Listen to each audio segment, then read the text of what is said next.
Karena itu bagi orang-orang beriman jaga, pandangan dijaga, kan? Nah, Allah bukan ingin memberikan batasan untuk melihat kepada kita, tapi ingin mengarahkan penglihatan selalu terarah pada yang baik. Karena mata ini mulia, pendengaran ini mulia, akal ini mulia, bahkan yang tidak dipunya hewan itu akal. Jadi jangan sampai manusia turun status seperti hewan. Karena itu dijaga oleh Allah Subhanahu wa taala supaya akal ini sempurna menunjukkan nilai kemanusiaannya. Jangan turun status menjadi hewan atau di bawah hewan, ya, dalam tanda petik ya. Jangan turun status seperti hewan atau di bawah hewan. Hewan tidak punya akal, ya, manusia bisa di bawah hewan, balhum adall. Kenapa? Karena hewan pun yang tidak punya akal tidak mengerjakan itu. Masa manusia mengerjakan itu? Ya, mohon izin ya. Contoh misalnya, pernah dengar nggak sapi betina aborsi? Tidak kan? Pernah dengar nggak kambing betina aborsi? Kan tidak. Kambing nggak pernah aborsi, sapi nggak pernah aborsi. Kenapa manusia bisa aborsi? Menggugurkan janin itu akan ditanya loh, ya. Wa idzal mau'udatu su'ilat bi ayyi dzambin qutilat. Dan ketika bayi-bayi yang terlahir itu, ya, kemudian dibunuh, ya, mereka kemudian dimatikan, mereka kemudian tidak diberikan kesempatan untuk terlahir, ya. Ajalnya tiba, tapi cara manusia memperlakukan itu yang disoal oleh Allah Subhanahu wa taala.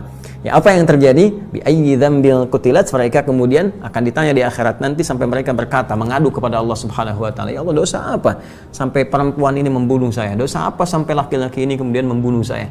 Ya, dulu Firaun, sefiraun-firaunnya, ya, dalam tanda petik, Firaun, sefiraun-firaunnya itu nunggu dulu, ya, perempuannya, ibunya lahiran, anaknya keluar, nunggu dulu dilihat laki-laki apa perempuan. Kalau perempuan masih sempat dia bebaskan, laki-laki dieksekusi. Itu ada di Quran, misalnya surah kedua ayat 49. Nanti kalau sampai ke sana kita bahas lebih dalam. Wa idz najjaynakum min ali fir'auna yasumunakum su'al 'adzab yudzabbihuna abna'akum wa yastahyuna nisa'akum. Ya, jadi wa fi dzalikum bala'un min rabbikum 'azim. Kata Allah, ya, kami selamatkan dulu Musa dan para pengikutnya, ya kan? Bagaimana kami selamatkan kalian semua dari kekejaman Firaun. Gitu, kalau su'al azab itu kalau ada siksaan yang keji, ini yang keji kata Allah tuh. Yang paling keji itu ini. Ya, perempuannya sedang hamil mengandung, kemudian diintai, diawasi, ya, dan didampingi oleh algojo. Ketika lahir kemudian perempuan dibebaskan. Kalau laki-laki dia sembelih di hadapan ibu yang baru melahirkannya. Itu disebut oleh Al-Qur'an sebagai siksa yang paling keji. Nah, manusia sekarang, perhatikan baik-baik, ini sangat jauh dari Firaun. Ya, sangat jauh. Firaun, sefiraun-firaunnya itu masih menunggu bayinya lahir, perempuan bebas. Manusia sekarang, dia nggak peduli lahir laki-laki atau perempuan.